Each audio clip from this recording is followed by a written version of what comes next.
தற்போதைய செய்தியை பார்க்கிறோம். பிரபல சமையல் கலைஞர் மாதம்பட்டி ரங்கராஜுக்கு டிஎன்ஏ பரிசோதனை நடத்த உயர்நீதிமன்றம் அனுமதி வழங்கியிருக்கிறது. சென்னை ராஜீவ்காந்தி அரசு மருத்துவமனையில் டிஎன்ஏ சோதனை மேற்கொள்ளலாம் என்ற உத்தரவு பிறப்பிக்கப்பட்டிருக்கிறது. கூடுதல் தகவல்களோடு செய்தியாளர் மதன் இணைந்திருக்கிறார். அவரிடம் பேசலாம்.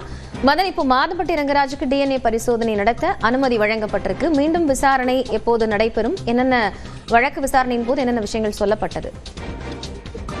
தன்னை திருமணம் செய்து ஏமாற்றி விட்டதாக மாதம்பட்டி ரங்கராஜுக்கு எதிராக ஜாய் கிறிஸ்டல்டா சமூக வலைதளத்தில் பதிவிட்டிருந்தார். அந்த பதிவுகளில் மாதம்பட்டி பாகசாலா நிறுவனத்தையும் இணைத்து பதிவு செய்திருந்தார். இதை எதிர்த்து மாதம்பட்டி பாகசாலா நிறுவனம் தாக்கல் செய்த வழக்கை ஏற்கனவே விசாரித்த சென்னை உயர்நீதிமன்றம் இந்த விவகாரம் தொடர்பாக மாதம்பட்டி ரங்கராஜ் மற்றும் ஜாய் கிறிஸ்டல்டா இடையில் மத்தியஸ்தம் செய்ய உயர்நீதிமன்ற ஓய்வு பெற்ற நீதிபதி PN பிரகாஷை ஏற்க நியமித்திருந்தது. இந்த வழக்கு விசாரணை நடைபெற்ற போது தன்னுடைய குழந்தையின் தந்தை மாதம்பட்டி ரங்கராஜ் என்பதை நிரூபிக்க அவருக்கு மரபணு சோதனை நடத்த வேண்டும் என்று ஜாய் தரப்பில் தெரிவிக்கப்பட்டது. அதே போல இந்த DNA சோதனைக்கு தான் தயாராக இருப்பதாகவும் மாதம்பட்டி ரங்கராஜ் தரப்பிலும் தெரிவிக்கப்பட்டது. இந்த நிலையில்தான் இந்த வழக்கானது இன்று மீண்டும் நீதிபதி செந்தில்குமார் ராமமூர்த்தி முன்பு விசாரணைக்கு வந்தது. அப்போது ஜாய் கிறிஸ்டல்டா மற்றும் மாதம்பட்டி ரங்கராஜ் தரப்பிலிருந்து மரபணு சோதனைக்கு நடத்துவதற்கு அனுமதி கோரி இரண்டு தரப்பிலும் மனுவும் தாக்கல் செய்யப்பட்டது.